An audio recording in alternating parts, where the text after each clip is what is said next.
Let's turn our attention now to the United States and just how the response is unfolding there. And joining me via Skype is James Brown, non-resident fellow at the US Study Centre. James, thanks very much for your time. Give us a sense of how this is unfolding in the US.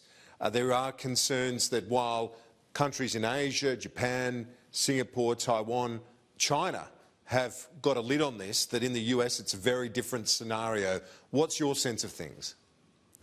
Look, the US situation is bad. There's 60,000 cases of coronavirus at the moment, 280 deaths, but nearly a third of those are in New York City alone. And that city is struggling to cope with the scale of this. There have been stories in the last 24 hours of some hospitals having as many as 13 deaths from coronavirus in the one day. There's a shortage of masks. There's a shortage of respirators and ventilators. And there's been a lot of friction between state governors calling for these resources and the federal government, who haven't been releasing them as fast as the states would like, often because they're simply not there to be had.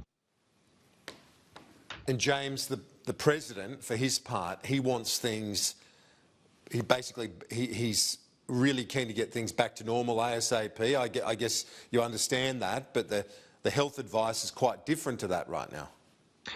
Yeah, and there is an inconsistency not only between what the president is saying and what the state governors are saying, not too dissimilar to some of the situations in Australia, but there are 21 states in the US that are in lockdown at the moment. That leaves 29 that aren't.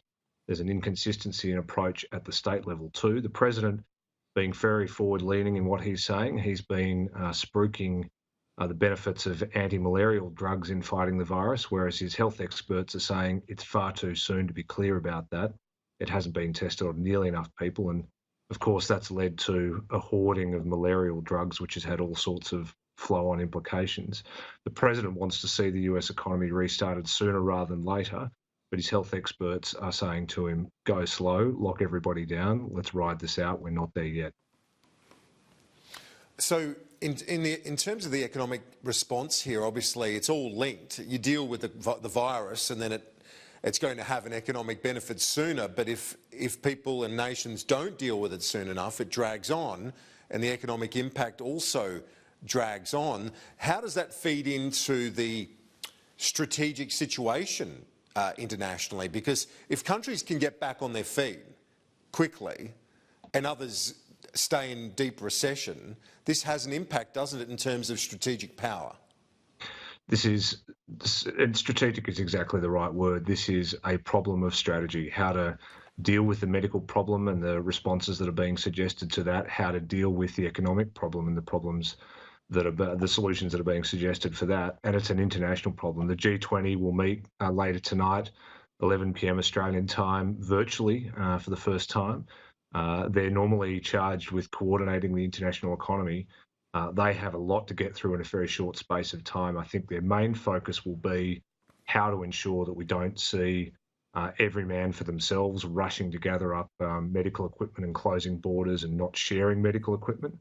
And they'll be trying to coordinate some sort of efficient effort to work on the vaccine for coronavirus between those 20 most powerful economies in the world.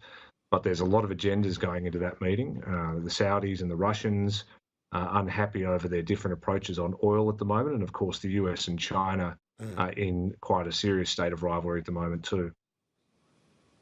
And James, just finally, obviously we've had this sad news about Anzac Day proceedings understandably having to be cancelled. The National War Memorial will be undertaking that. But you're a former RSL president in New South Wales. What's your view of this? And I guess, you know, more broadly, we're told the reserves are now on standby for any involvement here. I guess all contingencies have to be in place, don't they? Look, I'm a standby reservist. I got my email the other day. It's pretty desperate times that they're calling up people like me back into military service. But this is a time when we need to be thinking about all possible scenarios. The fact that Anzac Day won't be held in the normal way this year is sad, but there'll be lots of ways to make that an important and solemn occasion and to reflect on the spirit that's helped this country survive to be free and prosperous and fair. And there are lots of little ways people can do that. Some great ideas coming up of people standing at attention in their driveway at 6 a.m. or giving a veteran they know a phone call to check in on them on the day. So I think that will actually be quite stirring for Australians to remember that we've been through difficult periods before and we can do it again. We can indeed. James Brown, I appreciate it.